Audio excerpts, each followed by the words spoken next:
Welcome to WBCS at is. বন্ধুরা, আজকে আমরা পড়ব হিস্টোরিক্যাল ব্যাকগ্রাউন্ডের পার্ট 5। এর আগে আমি 4টে পার্ট করে দিয়েছি, সেটা আমি ডেসক্রিপশন বক্সে লিংক দিয়ে দেবো, তোমরা দেখে নেবে। ওই 4টে পার্ট দেখার পর তোমরা যদি 5 নম্বর পার্টটা দেখো, তাহলে তোমাদের বোঝাটা আরও বেশি ক্লিয়ার হবে। তাছাড়াও তোমরা এই 5 নম্বর পার্টটা শুধু দেখলো তোমরা গভর্নমেন্ট অফ ইন্ডিয়ার 1935 খুব ভালো করেই বুঝতে পারবে, কোনো অসুবিধা হবে না। চলো শুরু করা যাক। দেখো, এই গভর্নমেন্ট অফ ইন্ডিয়া 1935 আমরা যখন এরপরে আরও কনস্টিটিউশনের চ্যাপ্টারগুলো পড়বো ইন্ডিয়ান পলিটির, সেখানে আমরা কি দেখব যে গভর্নমেন্ট অফ ইন্ডিয়া 1935 থেকে আমরা অনেক কিছু অ্যাডাপ্ট করেছি আমাদের ভারতের সংবিধানে, বর্তমান সংবিধানে। কারণ এই অ্যাক্টটা ছিল, যতগুলো অ্যাক্ট এখনও পর্যন্ত ভারতবর্ষে মানে 1935 সাল পর্যন্ত ভারতবর্ষে হয়েছিল, তার মধ্যে থেকে সব থেকে লেন্দিয়েস্ট মানে সব থেকে বড়, এখানে 321টা সেকশন ছিল এবং 10টা শিডিউল ছিল। ভালো করে দেখো, 321টা সেকশন ছিল এবং 10টা শিডিউল ছিল। পরীক্ষায় যদি কোশ্চেন আসে যে গভর্নমেন্ট অফ ইন্ডিয়া অ্যাক্ট 1935-এ কটা সেকশন অ্যান্ড কটা স্কেডিউল ছিল, তোমরা বলতে পারবে 321টা সেকশন এবং 10টা স্কেডিউল ছিল। নেক্সট ফিচারটা আমি আসি, এবং মোস্ট ইম্পর্ট্যান্ট একটা ফিচার, সেটা হচ্ছে all India federation. Government of India act 1935 দ্বারা ভারতবর্ষে একটি অল ইন্ডিয়া ফেডারেশন স্থাপিত হয়। এই অল ইন্ডিয়া ফেডারেশন বলতে আমরা কি বোঝাবো? প্রভিন্সেস এবং প্রিন্সলি স্টেটগুলোকে একটা আলাদা ইউনিট হিসেবে গণ্য করা শুরু হয়ে গেল, মানে একটা আলাদা আলাদা ক্ষেত্র হিসেবে। প্রভিন্সেস মানে যার বাংলা হচ্ছে প্রদেশ, তখনকার দিনে প্রদেশ বলা হতো, এখন এই প্রভিন্সকেই আমরা স্টেট বলি। প্রিন্সলি স্টেটস অ্যাজ ইউনিটস, একেই বলা হয় অল ইন্ডিয়া ফেডারেশন। তাহলে আমরা জানতে পারলাম অল ইন্ডিয়া ফেডারেশন কোন অ্যাক্টের মাধ্যমে ভারতবর্ষে লাগু হয়? Government of India 1935। দেখো, এখানে আরও একটা জিনিস যেটা বলা হয়েছিল গভর্নমেন্ট অফ ইন্ডিয়া 1935-এ, আরও একটা ইম্পর্টেন্ট ফিচার, সেটা হচ্ছে ফেডারেল লিস্ট, প্রভিন্সিয়াল লিস্ট এবং কনকারেন্ট লিস্ট। এই 3টে লিস্টে ভাগ করা হয়েছিল সেন্ট্রাল এবং মানে কেন্দ্র এবং মানে প্রদেশ মানে প্রভিন্সের মধ্যে ক্ষমতা 3টে ভাগে ভাগ করা হয়েছিল। 3টে লিস্টের মধ্যে ক্ষমতা ভাগ করা হয়েছিল, যে কোন কোন ক্ষমতাগুলো সেন্টারের কাছে থাকবে, কোন কোন ক্ষমতাগুলো স্টেটের মানে প্রভিন্সের কাছে থাকবে। এই যে কোন কোন ক্ষমতাগুলো কার কার কাছে থাকবে, এটা 3টে লিস্টের মাধ্যমে ভাগ হয়েছিল। কি কি লিস্ট? প্রথম লিস্টটার নাম ফেডারেল লিস্ট, মানে যাকে বলা হয় কেন্দ্রীয় তালিকা। দ্বিতীয় লিস্টটার নাম প্রভিন্সিয়াল লিস্ট, যার মানে হচ্ছে রাজ্য তালিকা। আর তারপরে হচ্ছে কনকারেন্ট লিস্ট, মানে হচ্ছে যুগ্ম তালিকা। এই যে 3টে লিস্ট, এটা বর্তমানেও আমাদের ভারতবর্ষের সংবিধানে রয়েছে। তাহলে আমরা জানতেই পারলাম যে এই 3টে লিস্ট যেটা বর্তমানে ভারতবর্ষের সংবিধানে রয়েছে, এটা নেওয়া হয়েছিল গভর্নমেন্ট অফ ইন্ডিয়া 1935-এর দ্বারা। দেখো, এই যে ফেডারেল লিস্ট, প্রভিন্সিয়াল লিস্ট এবং কনকারেন্ট লিস্ট, এই 3টে লিস্ট ছাড়াও আরেকটা ক্ষেত্র ছিল, সেটা হচ্ছে রেসিডিউয়ারি পাওয়ার, মানে বাকি ক্ষমতাগুলো দেওয়া হয়েছিল ভাইসরয়কে।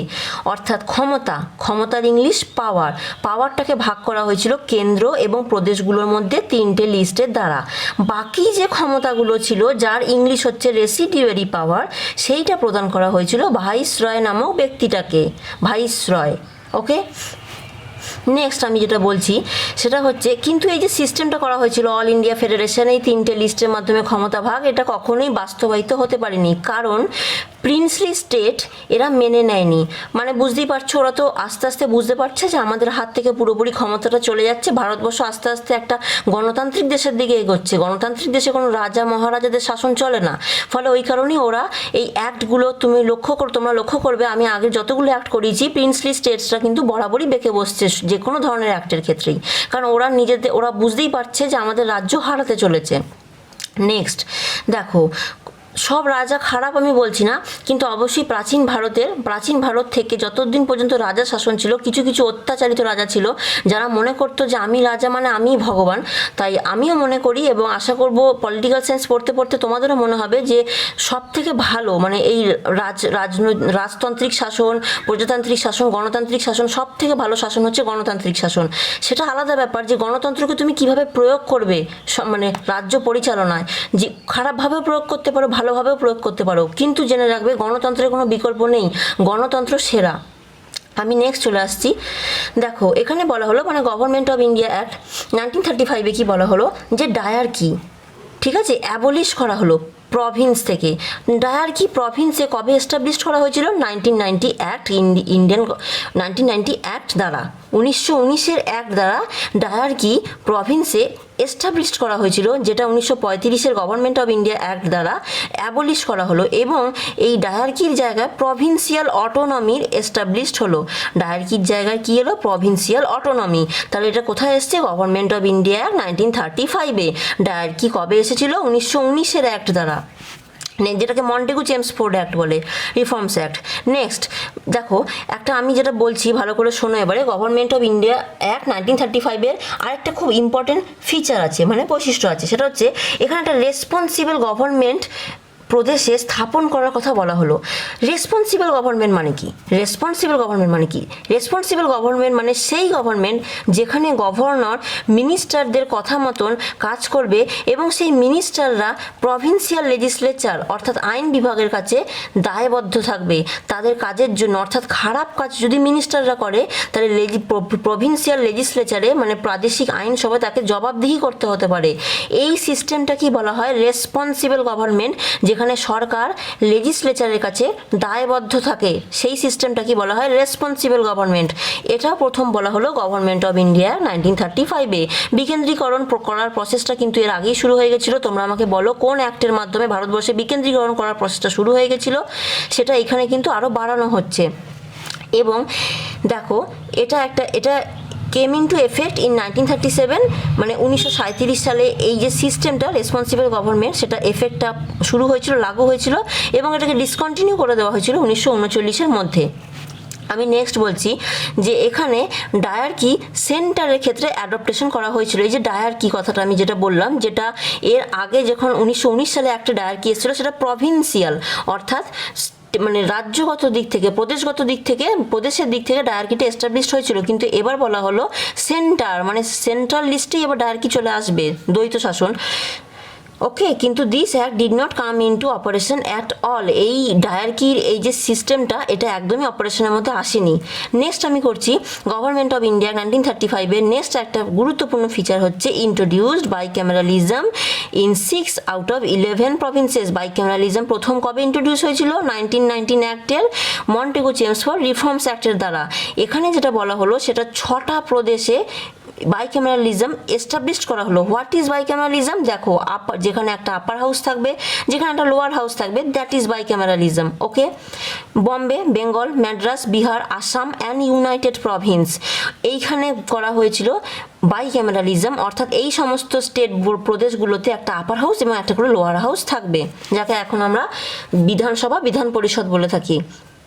দেখো, গভর্নমেন্ট অফ ইন্ডিয়া অ্যাক্ট 1935-এর নেক্সট বৈশিষ্ট্য হচ্ছে যে এখানে কমিউনাল রিপ্রেজেন্টেশন, যেটা 1909-এর মর্লে মিন্টো আইন দ্বারা এস্টাবলিশড হয়েছিল এবং 1919-এর মন্টেগু চেমসফোর্ড আইনে যে কমিউনাল রিপ্রেজেন্টেশনকে বাড়ানো হয়েছিল। অর্থাৎ 1909-এ যখন কমিউনাল রিপ্রেজেন্টেশনটা এস্টাবলিশড হয়েছিল মর্লে মিন্টো আইন দ্বারা, তখন কিন্তু শুধু মুসলিম ক্যান্ডিডেটের কথা বলা হয়েছিল।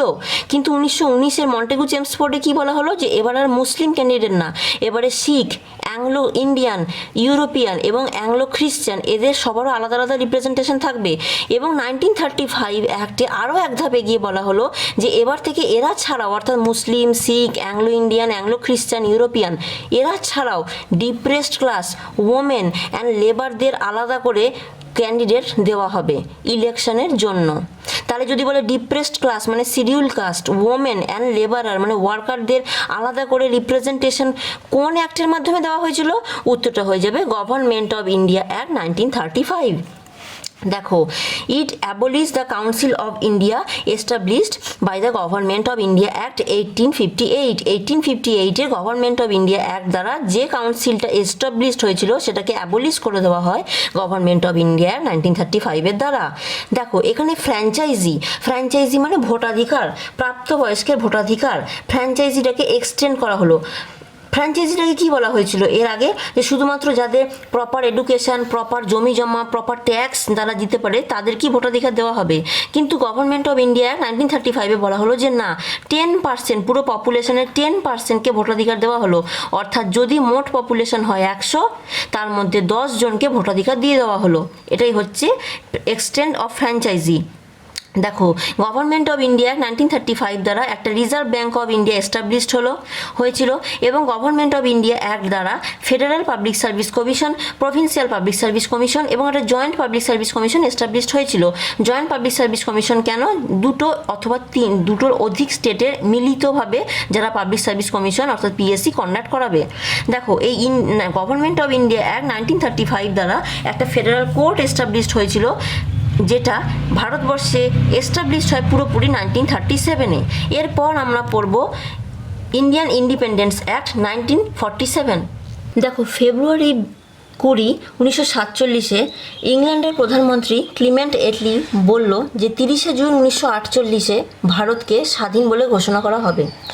3 জুন ভারতে বলা হলো, ব্রিটিশ গভর্নমেন্ট বলল যে একটা গণপরিষদ গঠন করা হবে যে ভারতের সংবিধান প্রণয়ন করবে, কিন্তু যে সমস্ত ভারতবর্ষের অংশ এই সংবিধানকে মানতে অস্বীকার করবে কিংবা ভারতে যোগ দিতে অস্বীকার করবে তাদের উপর এই সংবিধান লাগু হবে না। অর্থাৎ এখানে ব্রিটিশ সরকারের একটা ডিভাইড অ্যান্ড রুল মানসিকতার প্রকাশ পাচ্ছে। অর্থাৎ ব্রিটিশ সরকার যেন চাইছে যে ভারতবর্ষ ভেঙে টুকরো টুকরো হয়ে যাক, কারণ মানতে তো অনেকেই চাইবে না, অনেক রাজার রাজ্যই মানতে চাইবে না, এটা ব্রিটিশ সরকার জানতো। আচ্ছা দেখো, 3 জুন 1947-এ একটা মাউন্ট ব্যাটেন প্ল্যানটাকে প্রকাশ করে। সেখানে কি সেই প্ল্যানটাতে কি বলা হলো আমরা নেক্সট দেখছি। দেখো, এই প্ল্যানটা কংগ্রেস এবং মুসলিম লীগ উভয়ই মেনে নেয়। এই প্ল্যানটাতে বলা হয়েছিল যে গণপরিষদের মাধ্যমে যে সংবিধানটা রচনা করবে ভারতবর্ষের জন্য ভারতীয় গণপরিষদ এবং পাকিস্তানের একটা আলাদা সংবিধান রচনা করা হবে। এর ভিত্তিতে 4 জুলাই 1947 সালে ইন্ডিয়ান ইন্ডিপেন্ডেন্স অ্যাক্ট ব্রিটিশ পার্লামেন্টে পেশ করা হয়। ব্রিটিশ পার্লামেন্টে কবে? 4 July 1947। Indian independence act 1947 4 July পেশ করা হয় ব্রিটিশ পার্লামেন্টে। 18 জুলাই 1947 সালে ইন্ডিয়ান ইন্ডিপেন্ডেন্স অ্যাক্ট মহারানীর শংসাপত্র মত লাভ করে অ্যাসেন্ট অনুমতি লাভ করে এবং এর পরিপ্রেক্ষিতে 15 আগস্ট 1947 এই আইনটা লাগু হয় এবং এই আইন বলেই ভারত স্বাধীন হয়। I hope I am clear. তোমরা এই জায়গাটা ভালো করে একবার দেখে নাও, এই ডেটগুলো। নেক্সট পড়ছি, দেখো, এই ইন্ডিয়ান ইন্ডিপেন্ডেন্স অ্যাক্ট 1947-এর দ্বারা ব্রিটিশ রুলটাকে এন্ড করা হয়। আগে ভারতবর্ষ কার নামে চলছিল? মহারানীর শাসন নামে চলছিল। এখন সেই মহারানীর শাসনের নামটারও এন্ড হয়, ব্রিটিশ রুলের এন্ড হয়ে যায় ইন্ডিয়ান ইন্ডিপেন্ডেন্স অ্যাক্ট 1947 দ্বারা। দেখো, এখানে বলা হলো যে পার্টিশন অফ ইন্ডিয়া করে দেওয়া হলো, ঠিক আছে, এবং বলা হলো যে ব্রিটিশ কমনওয়েলথ থেকে ভারত এবং পাকিস্তান চাইলে বেরিয়ে যেতে পারে। এখনও পর্যন্ত কিন্তু 1947 সাল পর্যন্ত কিন্তু ব্রিটিশ কমনওয়েলথের মেম্বার ছিল ভারত আর পাকিস্তান দুজনই, তখনও পাকিস্তান তো এস্টাবলিশডই হয়নি। এবং এটা বলা হলো যে পার্টিশনের পর ভারত এবং পাকিস্তান দুজনেই বেরিয়ে যেতে পারে। ভাইসরয় অফিসটাকে অ্যাবলিশ করে দেওয়া হলো। আর ভাইসরয় রেখে কি হবে যখন তারা চলেই যাচ্ছে? তাই ভাইসরয় পদটাকে অ্যাবলিশ করে দেওয়া হলো। কোন অ্যাক্টের মাধ্যমে? ইন্ডিয়ান ইন্ডিপেন্ডেন্সের 1947 অ্যাক্টের মাধ্যমে। এবং তার জায়গায় প্রোভাইড করা হলো governor general for both the dominions. Both কথাটার অর্থ এখানে India and Pakistan. Okay, India and পাকিস্তানের যারা ভারতের প্রথম গভর্নর জেনারেল কে ছিলেন? মাউন্ট ব্যাটেন ছিলেন। আর প্রথম ভারতীয় বললে কে হবে? চক্রবর্তী রাজা গোপালাচারী। এখানে একটা কনস্টিটিউয়েন্ট অ্যাসেম্বলি গঠন করার অনুমতি দেওয়া হলো, অর্থাৎ গণপরিষদ গঠন করার অনুমতি দেওয়া হলো। 1946 সালে আমাদের ভারতবর্ষে গণপরিষদ গঠন করা হয়েছিল এবং বলা হলো যে এই গণপরিষদ ভারতবর্ষের জন্য একটা সংবিধান রচনা করবে, সে সংবিধানটা মেনে নেবে ভারতবর্ষ। দেখো, এই ইন্ডিয়ান ইন্ডিপেন্ডেন্সের 1947-এ বলা হলো যে যতক্ষণ না পর্যন্ত গণপরিষদ সংবিধান রচনা করছে ততক্ষণ পর্যন্ত গণপরিষদই ভারতবর্ষে আইন প্রণয়ন করবে। Till the new constitution were drafted and enforced, অর্থাৎ যখন পর্যন্ত না নতুন সংবিধান লাগু হচ্ছে ততক্ষণ পর্যন্ত গণপরিষদই ভারতে আইনসভা লাগু করবে। নতুন গণপরিষদ কবে এনফোর্স করা হয়েছিল? 26 জানুয়ারি 1950। দেখো, ইন্ডিয়ান ইন্ডিপেন্ডেন্স অ্যাক্ট 1947-এর দ্বারা secretary of state for India এই পদটার অ্যাবলিশ করা হয়। এটা এস্টাবলিশ কবে হয়েছিল? গভর্নমেন্ট অফ ইন্ডিয়া অ্যাক্ট 1858-এর দ্বারা। ব্রিটিশ প্যারামাউন্সি অর্থাৎ ব্রিটিশ প্যারামাউন্সি মানে ব্রিটিশ সার্বভৌমত্ব এর অবসান করা হলো এবং সমস্ত রকমের চুক্তি, যে সমস্ত চুক্তি ব্রিটিশ সরকার ট্রাইবাল এরিয়া সঙ্গে করেছিল, প্রিন্সলি স্টেটদের সঙ্গে করেছিল, সেগুলোরও অবসান করা হলো। ওকে, এখানে বলা হলো যে সমস্ত প্রিন্সলি স্টেটরা ভারত ডমিনিয়নে যোগ দিতে চাইবে না অথবা পাকিস্তান ডমিনিয়নে যোগ দিতে চাইবে না, তারা ইন্ডিপেন্ডেন্ট স্বাধীন থাকতে পারে। এটা ইন্ডিয়ান ইন্ডিপেন্ডেন্স অ্যাক্ট 1947-এ বলা হলো। 1935 সালে গভর্নমেন্ট অফ ইন্ডিয়া অ্যাক্ট 1935 সালে যে অ্যাক্টটা এসেছিল, ইন্ডিয়ান ইন্ডিপেন্ডেন্স অ্যাক্ট 1947-এ বলা হলো যে যতক্ষণ না পর্যন্ত নতুন সংবিধান এনফোর্স হয় ততক্ষণ পর্যন্ত গভর্নমেন্ট অফ ইন্ডিয়া অ্যাক্ট 1935 দ্বারাই লেজিসলেচার চলবে, ভারত এবং পাকিস্তান উভয় ডমিনিয়নেরই। এবং এখানে এটাও বলা হলো ইন্ডিয়ান ইন্ডিপেন্ডেন্স অ্যাক্ট 1947-এ যে সিভিল সার্ভিস অ্যাপয়েন্টমেন্টটাকে ডিসকন্টিনিউ করা হলো, অর্থাৎ আর কন্টিনিউ করবে না। যখন ভারত পুরো স্বাধীন হয়ে যাচ্ছে তখন ব্রিটিশরা কেনই বা অ্যাপয়েন্টমেন্ট করবে সিভিল সার্ভেন্টস। সাথে সাথে এটাও বলে দেওয়া হয়েছিল যে 15ই আগস্ট 1947 সালের আগে অলরেডি যারা সিভিল সার্ভিস পদে নিযুক্ত ছিলেন তারা কিন্তু তাদের চাকরি শেষ হওয়া পর্যন্ত সেই সমস্ত এমুলুমেন্টস এবং ভাতাগুলো পেতে থাকবে। আজকের আমাদের টপিক এখানেই শেষ হলো। ভিডিওটা ভালো লেগে থাকলে লাইক, শেয়ার এবং সাবস্ক্রাইব করবে, সাথে বেল আইকনটা প্রেস করে দেবে। হিস্টোরিক্যাল ব্যাকগ্রাউন্ড এখানেই শেষ। আশা করব তোমাদের হিস্টোরিক্যাল ব্যাকগ্রাউন্ড সম্পর্কে কোথাও বুঝতে আর কোনো প্রবলেম নেই। Thank you.